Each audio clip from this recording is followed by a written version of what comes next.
या सब्जेक्टिव, इसको बोलते हैं ऑब्जेक्टिव। अब इस दोनों में अंतर क्या है, जो डियर आप पढ़े थे, अब यहां पर मैं बताता चलूं आप लोगों को कि जो सेंटेंसेस जो आप लोगों ने पढ़ा था, जैसे कि subject verb object, subject verb object जो बातें कहते हो, तो वहां सब्जेक्ट का मतलब, सब्जेक्ट मतलब हिंदी संस्कृत इंग्लिश और या जियोग्राफी से नहीं है, बल्कि इसी वाले वर्ड से मतलब था, जिसको हम शॉर्ट में सब्जेक्ट बोलते हैं। बस इतना तक सब्जेक्ट याद रखेंगे, बस ये सब्जेक्ट होता है। लेकिन हम लोग इसको पता नहीं होता है, बस टीचर ने बता दिया सब्जेक्ट, हम मान लेंगे सब्जेक्ट हो गया। लेकिन क्या सब्जेक्ट यहां पर अब समझना है, तो अब बात हम करते हैं कि सब्जेक्ट, तो सब्जेक्ट क्या हो सकता है डियर, अगर हम प्रोनाउन, नाउन के बदले में आएगा, तो अगर मैंने बताया था कि नाउन के बदले में जो आएगा वर्ड क्या क्या होगा, तो I, we, you, they, he, she और इट हमने ले लिया।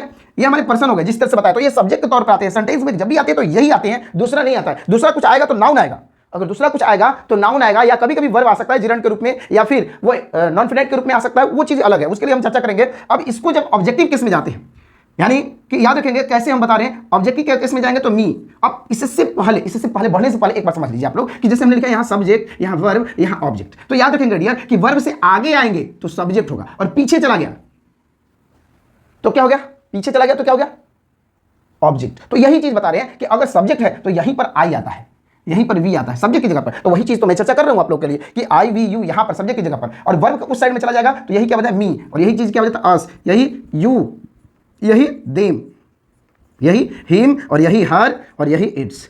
अब यहां पर बात करते हैं, अभी याद आ रहा होगा आप लोग, बहुत सारे हमारे बच्चे हैं जो नरेशन बनाते हैं, वॉइस बनाते हैं, ये सारे बच्चे, हमको लगता है कि सबको पता है कि ये चीजें हैं, लेकिन ये पता नहीं था कि ये पॉइंट यहां से लिया गया है। जो आप लोग वॉइस में इधर उधर सब्जेक्ट को ऑब्जेक्ट की जगह पर और ऑब्जेक्ट को सब्जेक्ट की जगह पर जो करते हो, यानी कि इसको यहां पर और इसको यहां पर जो करते हो, तो इसका रीजन ये प्रोनाउन है। इस प्रोनाउन की वजह से यहां पर हम लोग ऐसे चेंजेस करते थे। यानी एक एग्जांपल अगर हम लें, देखें आप लोग, जैसे हमने एग्जांपल ले लिया, जैसे सी नोज,